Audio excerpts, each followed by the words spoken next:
Good morning. Here we are, 8 o'clock on the start of a Friday. Glad you're with us. Friday. We have made it to the end of the week. Woo woo. Big birthday boy tomorrow, huh? Yeah. 38. Fresh cut. 38. Feeling great. Looking great. Doing great. Oh. You know what's so funny about 38?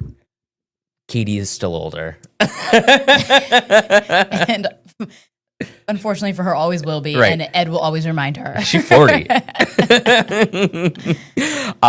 Good morning. I'm glad you're all with Good morning, us. guys. Good morning. Okay, can I also talk? One thing about 38 is that you gain weight and it's hard to lose it. And so, I mean, I guess that's true of like any age, right? But Yeah. I mean, once you get into your mid to late 30s, I think it becomes even harder.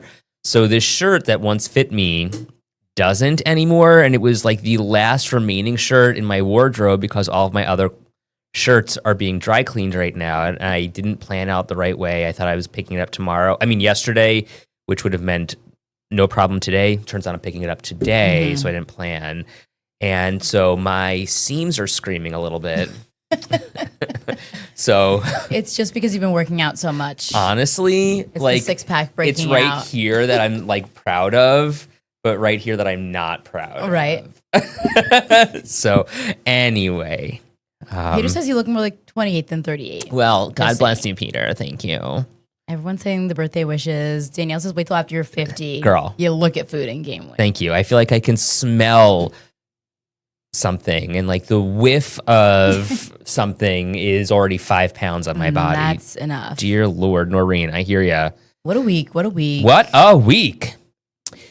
So anyway, that's kind of where I am right now. How are you? What do you got planned this weekend? Not much. Honestly, nothing. My birthday was Monday, so Right. I am still in recovery. I'm honestly exhausted. Traveling New York City, all that stuff. I'm gonna hang out tonight. We know Kristen's birthday was last weekend. We're gonna do a little bit of a hurrah. Fun. And after tonight, honestly, I need to sit down.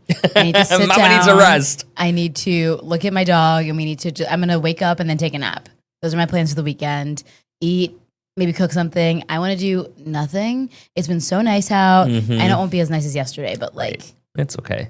take what I can get. Enjoy any little bit of sunshine we can get. Maybe the cherry blossoms. Yes. Oh my gosh, that's going to be great. The festival is this weekend, and maybe tomorrow not the best day, but Yeah. Sunday will be okay. Let's take a look at that forecast. The temperatures kind of take a dip for tomorrow, Yeah, tomorrow's kind of icky. but we rebound into next week, which I love to see. Look at Tuesday in particular. Tuesday looks great. But see, you know what's kind of frustrating about this forecast in spring? Like, you can't have the warmer temperatures without the rain. There's no consecutive to 70s in a row. You Yeah. know, it's like, oh, it's a nice day, but it's raining, or it's a nice day and then tomorrow's going Right. to be gross. It's like Debbie Downer. The lows are in the 40s, though. I mean, for us, like those really cool mornings and, those really cool nights, I'm like, oh, like I just want it to be warm. Yeah. It's so mild when you start the day. That's enough to just make me happy. And I'm like, you know what? It's all okay. We made it out of the woods. Sure. We're here. The birds were chirping this morning. I know. It's lovely. 50 degrees at like 3 a.m. I'm like, okay, this is I mean, I'll be honest, I didn't wear a jacket this morning. bold. Necessary. But you run hot. Otherwise, I would have been sweating. So do you do AC now? Like, have you turned the AC on in the Okay, house? so I've asked Russ to turn it on. Russ and- is the crypt keeper of the Thank thermometer. you. Literally the keeper of everything in our house. Like, if it doesn't run through Russ, it doesn't happen. He's the boss. Yeah. For better or for worse. Anyway, I opened a window last night while we were sitting on the couch, and he's like, oh, close the window before we go to bed. I'm like, why? He's like, well, it'll get cold overnight. Not because he's concerned about somebody breaking into the house, because it'll get cold overnight. Let me tell you, when I woke up this morning, do you know what the house was at? 73 degrees. Ooh. That's a lot. When I come in here in the morning and it's set to 73 degrees, you know what I do? Turn it down. It's hot in here. That finger, he's hitting that thermostat. It was nice and warm when I got in this morning. It I was like, warm. Ooh, it feels nice in here. I mean, I've turned the AC on. I mean, it gets hot in my apartment during the day. The sun shines right in, and I don't want Reese to get hot. And, Yeah. she's covered in fur, so I'm like, you know what? We'll do what we can. And I've turned the AC on. I've gotten to that point. I don't think I need to turn the heat back on. I'll turn it off. Like Oh, that. sure, yeah. A lot, Let some fresh air in. Yeah, but that AC, my AC in my apartment is so loud. It is so annoying. Like you were just talking about like that noise. It is like, oh, that's frustrating. and then when it turns off at you, like notice it. It's like, zoom. Danielle says I didn't get the cold overnight. No kidding, Danielle. So like, It's so nice. I'm sweating in bed. Like I wake up in a pool of my own sweat. Like that's disgusting. And I like Russ to sleep is like, cold too. I do too. Sleeping cold is better. Oh my God. We literally have to have a down blanket on our bed through the entire spring season because that's the only way Russ sleeps well. And I am like, please move this, get it off the bed. Happy Russ, happy life. You're right. Normally it's like happy Ed, happy life, but you're right. When it comes to the temperature. Okay, Danielle's keeping the windows open. Yeah, girl. Noreen also slept with the windows open. I feel you. I finally got a car with air conditioned seats and it was amazing. Ooh, Love that. That's next level. Okay, can I ask you, am I, you know what, I may be. I may be. He has a hot flash. Mark says it could snow in Buffalo next week. Also fair. I have a question. When it's that warm out, do you roll the windows down in the car? Like, did you have the windows down yesterday or the air on? So that's the tough part because it gets to a certain point, like the air is crisp when you're turning it on in the car. And if it's warm, but not like super, super hot, that AC gets to be a little too much. But the air outside feels a little bit better. So yesterday I had the AC on until I was like, okay, now I'm chilly. Yeah. And I turned the AC off and then just rolled the windows down just a little bit. Or like the, what's it called? Overhead. The sunroof. The sunroof. I like that. That's a good vibe. I had the windows open and the air on. Oh. I know. I was kind I of do like. both in the summer. If it's like really bad. Yeah. And it's like you sit on the seat and it's like, Yeah, but I miss mean, that. like I enjoyed having the fresh air, and but I just needed a little bit of a cool down too. Anita, that's so funny. Spiders, yeah, they're coming. Oh Danielle, gosh, there's already on the work cars. oh yeah, it's gross. Oh, that's the We worst just thing. spray them or something. Windows down in the car. I like the fresh air this time of year. Totally get it. Sherry says both. Michael, here in Australia, I never close the windows or doors. It's never come enough to need in Brisbane. Interesting. Oh, you guys have some scary spiders and animals too. You guys Yeah. keep those windows shut down there. Tarantulas. Oh my God, you guys, can you just relax? Renee, Michael, You guys, I it's can't Friday. with you. Just relax. Like, give us a second to His get birthday's into it. tomorrow. Let us deal. It is 8 a.m. Oh my God. What was in your Cheerios? Like, did somebody pee in them and you're just that unhappy that you need to be a keyboard warrior so early in the morning? Let's Can just get we through. just stop? Oh my God. Like, what do you want to talk about? Lower the temperature, Michael, Renee. Thanks. Thank you. Because we do have news to talk about, but let's get into it a little bit. Let's take a deep breath. Let's ease into the morning and let's not beat you over the head with the news of the day. Woosah. Jeez, In and out, us. in and out. All right, they want to get to the stuff. Let's They wanna talk. Get to the stuff. All Let's right. talk. Breaking No more news Mr. just Nice coming into the newsroom this morning in the Tops mass shooting case. You want heavy? Here it is. Peyton Gendron's defense team is now trying to delay the trial. We know that they didn't want the trial to start when it was supposed to start. So this is all supposed to start in September of this year. The judge has since delayed it to January of next year, but now his defense team is saying, okay, wait a second. We might need to delay this even further because the way things might shake out, the penalty phase of this trial might overlap with the 4th anniversary of the shooting. So they don't want that to happen because they're afraid that Gendron may not get a fair shake in the penalty phase where they could sentence him to death or life in prison. So they want things to start on or after June 1st. They Right. want to give the time to move past that 4-year mark. But look, time is of the essence, I think, with something like this. And it's already been a while, and people Right. have been looking for something to be done on the federal level here. And when you're talking about May 14th, obviously that is an unfortunate and really sad milestone for us here. But it was May 14th, June 14th, September 14th. I don't care when it is. Right. People are going to be talking about this, and it's going to be something to be discussed. Like pushing it back after June 1st. And I get, They're working for him. They're his lawyers. This is his defense team. They've been doing everything they can to try to get him a fair shake, to try to move things around. They don't want it in Buffalo. They want it in New York City, as though he's going to have, an easier time down there. They don't want it around May 14th. They're doing everything they can to, I guess, try to clear the path somehow, some way. Pulling out all the punches here. Anita says he does not deserve a fair shake in any way, shape, or form. Mark saying that's BS. Lori, and she's kind of not wrong here. This is costing us money. Exactly. Just get it over. Liz, good morning to you. Just get rid of this kid. I can't understand why he's still not sentenced. Ridiculous. So he's sentenced on these state charges, and he's serving life in prison as a result of, as we know, killing 10 black people, hurting 3 others on May 14th. So that was on those state charges.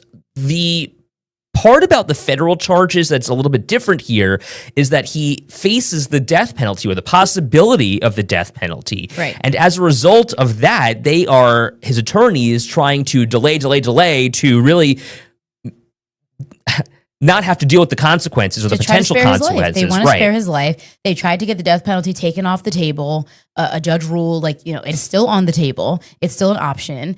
So now they're like, okay, what can we do? Can we move it away from May? Can we move it out of Buffalo? They're doing anything they can to avoid what Della says he deserves. So the judge in this case has basically said, look, I see right through what you're doing, defense team. So he will not allow this trial to start a year after he initially wanted it to start. So again, he wanted it initially to start in September. They've moved it to January. The judge will not delay this by a year. So knowing that, the defense is now proposing a June start time. So after the anniversary, through the summer, they're saying this could take months. Right, which is almost the year that they were asking for initially. Correct. The judge said no to. So it'll be interesting to see how the judge rules here. Anita says, give these poor families, friends, and loved ones a break and get this moving and get him.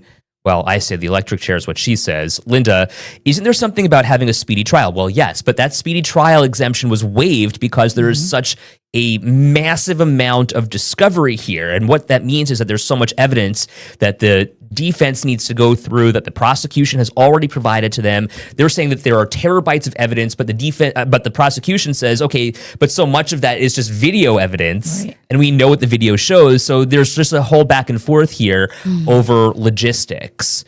Sarah, I love the chit chat, by the way. You guys are all my friends. Thank you, Sarah. We appreciate that and feel the same way.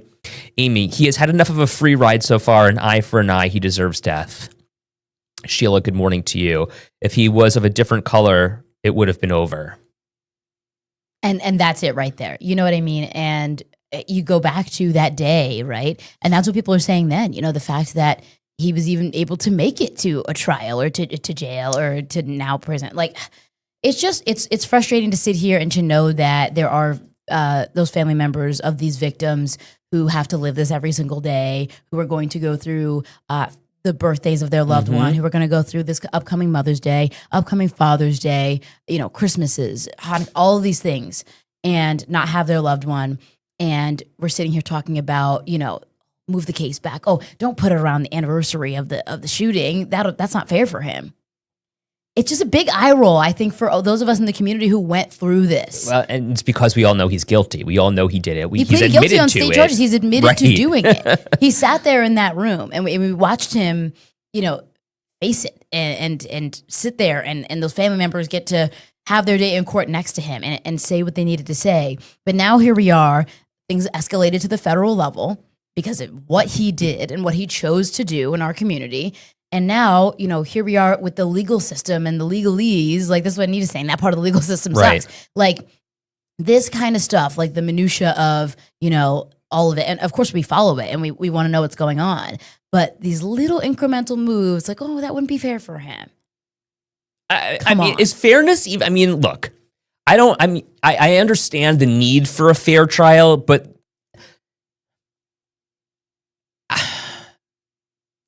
realistically and factually speaking here, he did it. Realistically and factually speaking here, he's admitted to it. Realistically and factually speaking here, we know that if he was not given the possibility of death, this all would have been over with. It would be done. He would have pleaded guilty already to the federal charges, and this would have been done. And to make these family members sit here longer and wait even further, the more that we talk about it, discovery, the case, and things like that, the more we drag this out, it's got to be tougher for them. I can only imagine that the more we have to talk about it and the more that we delay the situation, it just prolongs that pain for people. Like Del was talking about, Celestine Chaney shot twice in the head. That's something that family members have to think about every single day. And I want to go back to the comment here that came in from Sheila, because this is an interesting point, and this is not the first time I've heard that. This is not the first time that I've heard from somebody who felt that on May 14th, 2022, had the shooter been of a different ethnicity. People said he would have been shot on the spot. Right, literally, point blank. Mm-hmm. The fact that we're even talking about, life or death and the death penalty and court cases and all this stuff, it's baffling. I mean, and I'm not suggesting that anyone did anything wrong here. In fact, what I think is probably for the best is that this 18-year-old, this white supremacist will face justice and is facing justice. So, I'm certainly not suggesting that anyone did anything wrong, and I commend the Buffalo police officers who took him into custody, Did everything they were supposed to do. Right. Who used restraint, perhaps, in not shooting him, but it is certainly a point of view and a voice that I have heard before. Yeah, I mean, things get handled in a different way for people of color, and I think we've seen that in a number of cases. And when we're talking about this and what is fair, and what he's able to get, and if they're able to delay the case. It's frustrating to talk about, and it's frustrating to relive. And we're talking about it's almost May 14th again. And they want to move it away from that time. I don't know what is that. When you are approaching an anniversary like that, and this is something that I think racism is real. Anita says, yeah. I didn't know what I didn't know, and I think that this really taught me a huge lesson, and opened my eyes to a completely different part of the way people in some spaces live. And uncomfortable conversations. Pam Pritchett says, you got to get Buffalo uncomfortable. And those moments that, we want to brush over, let's brush past, we don't want to talk about that. That's uncomfortable. I don't want to talk about racism. I don't want to talk about how it affects people. We have to, and we must, and we will, because this is how these things happen. Yeah. I mean, the fact that somebody came from out of town to really terrorize our community. I mean, and the repercussions are still being felt across the city. And I think that it's almost like shockwaves, you may be okay right now, but then a wave of whatever it is, PTSD, anger,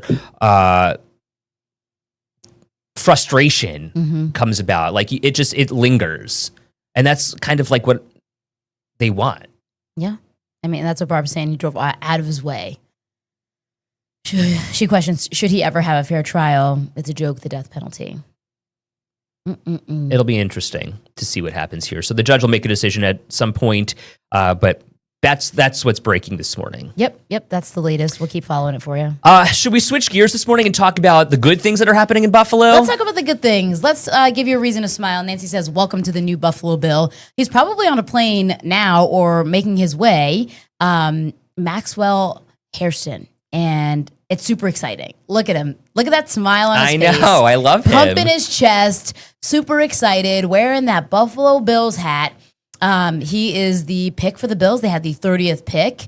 And you can see our friend there, Tommy, who got to call it out, which is also incredible. It was just smiles all around for the Bills and for Bills Mafia to see all of this go down last night. You had to wait a while to get to that point if you did stay up to watch the draft, because it ended pretty much right after the Bills had their pick. Number 30. I'm happy about this one. I don't know. How does everybody feel about this pick? A cornerback, the fastest 40 time in the combine. Yeah, you were just watching 4.28. He was zooming. He's really fast. He seems like he's got a good energy, a good attitude. He called himself the missing piece. I love that. That confidence. I mean, That's huge. Yeah. So hopefully with that confidence, good things and big things happen. I want you to hear some of what he had to say last night when he spoke to the media. Listen. Stuff I wasn't gonna cry when I got the call, but as soon as I seen Buffalo Bills, I bursted out crying. I'm just so happy and so thankful. I know that, hey, we just one piece away, and I feel like I'm that missing piece. I bring juice, I bring being a good teammate, I bring leadership, and I'm gonna bring Josh Allen the ball back.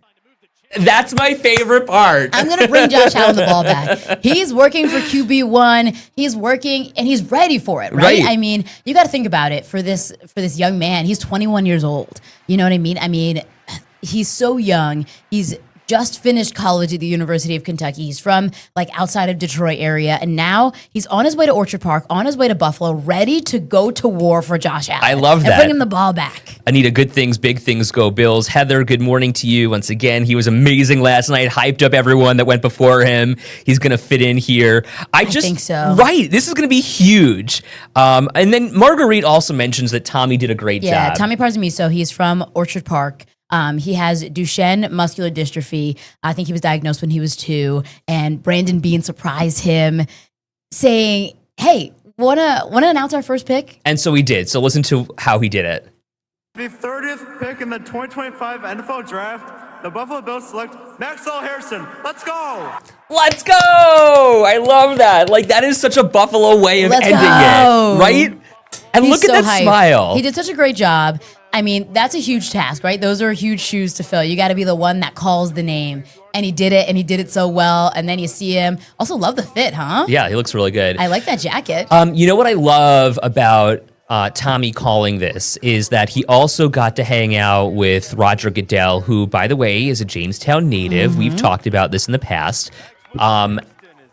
And so to get that like high five from the guy at the top, I think is so cool. It was such a good moment, right? Buffalo everywhere. Yeah. Western New York having its moment in the spotlight on the stage. And I just feel like it's the beginning of some more good things, right? We've been really cooking. I mean, if you think about it, for the past 5 years or so, the Bills have just been on this upward trajectory and we're just adding things and adding things right there. And he's like, look, I'm it. Mm-hmm. And on energy alone, I believe him. You talk about fit, and Jeanette saying he has his own clothing line. Oh, I did not know that. I didn't either. I'm going to have to look that up. Can we Google this? Let's go to the Google machine and see Max Hairston clothing line. I wonder if that's his own clothing line. Is it Maxwell Hairston merchandise? That's Kentucky. Oh, okay. You're right. Mm-hmm. What kind of... Okay, we're looking it up. Oh, my Aunt Diane said he and his roommate together. What's Does anybody it called? know the name? This makes me so happy. Okay, let's go to his Instagram because maybe he'll talk about it there. Della has a question. Can Buffalo handle the draft? Can we handle hosting the draft? We need more of everything to accommodate everyone. It was in Green Bay this year.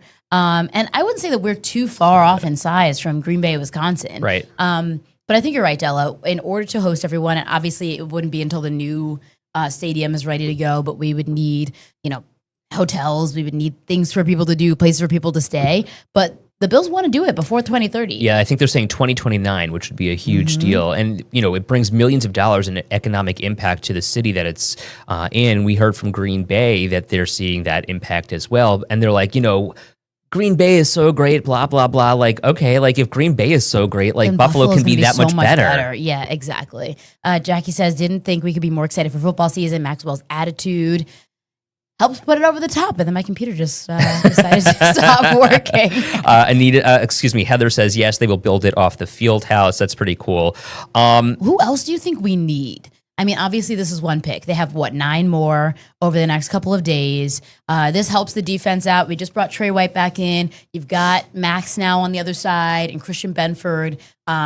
Will they bring in more defensive players? Do you think they need more on the offensive side of the ball? Okay, here's my thought. I think that we maybe need like 1 or 2 more weapons. Receivers? Yeah, somebody that Josh Allen can target that's not Dalton Kincaid, James Cook, because God knows what's going to happen to Cook. I mean, he still has a year left on his deal, but... I feel good about him as a running back. Sure. I think we're good there. Ray Davis has been awesome. The running backs feel pretty secure. Sure. So if we spend Well- our time on the passing game and we get somebody to help out Keon Coleman, Yeah. and if they're focused on someone else, then Keon's wide open, and then Dalton's wide open, or Dawson. Well, and that's I was just going to mention Dawson. Like, Dawson is getting up there. Ooh, not old. I mean, like, I didn't use the word, He's but I'm been just there for saying. a while. He's been there for a while. I don't know. You want to see new weapons. Yeah, somebody wanna who they can see- build a bench. Yeah.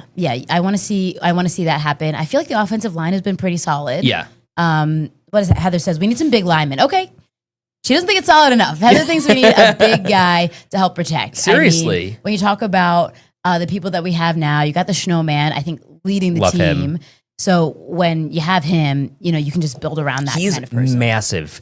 Dion is so Dion big. Dawkins is giant. I mean, like, I'm telling you, like, when I interviewed him, I stood in his shadow. right? But I think Dawson Knox is really good at the blocking aspect too. Yeah. I think he's more of a blocking tight end than he is a catcher, receiving. right. And Dalton, and Lori says Dalton will be ready this year. Okay. I mean, he was the rookie last year, right? Or was that No, 2 he years was ago? 2 years ago. So I mean, he's still getting acclimated to this career and this lifestyle. Sure. So hopefully he can come out. And Josh Allen got kind of that same vibe going on. He had that same vibe going on in his first year. Like, it took Yeah, him a you while have to to get build settled in. You have to build those reps, and certainly I understand that. Anita loves these big men. And I also want to point out that this is the second time Julie has mentioned this, that Max Harrison is hot. So, Julie, girl. She said the clothing line is hot. Well, no, she also mentioned that he's hot. Oh. So I think that she's just really, really We love our new friend, huh? yeah, hot to go. She Tiny says. says we have too many players up there this year. Are we getting old? I don't disagree. Look, we cut Trey White. Brought him back. Right. And he's a little bit older.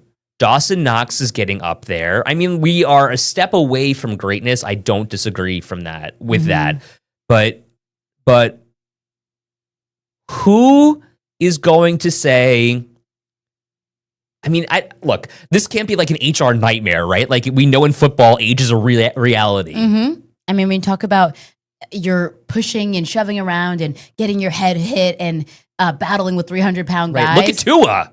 Yeah, your body, it takes a toll on you very, very quickly. So the younger the team is overall, I feel like it's good. I wonder what the average age Why are you is. laughing? No reason. Tell me. Why are you laughing? Just because on the field there's no HR, there is HR here, and I'm not going to get into the Tua stuff. The Tua stuff did make me laugh, though. That was good. Tua. That was good. Barb says how old do they have to be to retire? There's no age. Aaron Rodgers is still allegedly playing, and he's 41. Well. Brett Favre played until he was like a million. Are we over Aaron Rodgers? I couldn't be more over Aaron Rodgers. He hasn't said he's done yet. He's done with the Jets, but Well, yeah. He was done with the Jets the second he took the field. who Remember what? He literally was done like after that first game. really? Oh, God. That was bad. Then he came back last year. Okay, I'm looking at the average age of the teams, ranked youngest and oldest. But while you're doing that, Sarah says yes, so over Rodgers. Heather's over Rodgers. Julie chiming back in saying he's really hot. Okay. When it comes to ranking teams as far as who is the youngest overall, the number one youngest team at an average of 25 years for players is the Green Bay Packers. They are the Interesting. youngest team, but the Bills are number 11. The average age for the Bills of last year was 27. So they're older, is what you're saying. No, they're young. There's 32 teams total. They're kind of in the middle of the pack. Okay, interesting. They're on the younger side, and their average is 2 years older than the youngest team, so they're pretty young.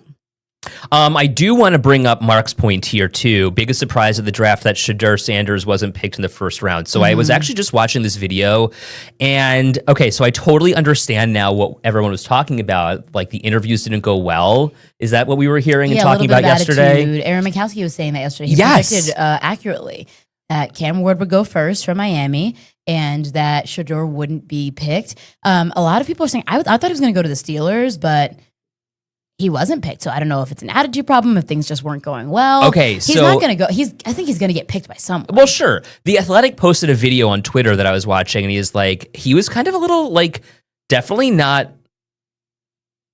humbled by this, but certainly not happy. Which is, I think, what was so refreshing about seeing Max is that he was so humbled. He Right. was like, I'm so grateful. He was like, I said I wasn't going to cry, but as soon as, he hears his name called and he's coming to Buffalo, he's emotional and he's ready for action. And he just, the smile on his face. I think we lucked out with having a guy like that over what it sounds like someone's going to get in Shadurn. Period, sister. We got to get the show on the road. Have a great day, a better weekend, and we'll see you Monday. Bye, guys.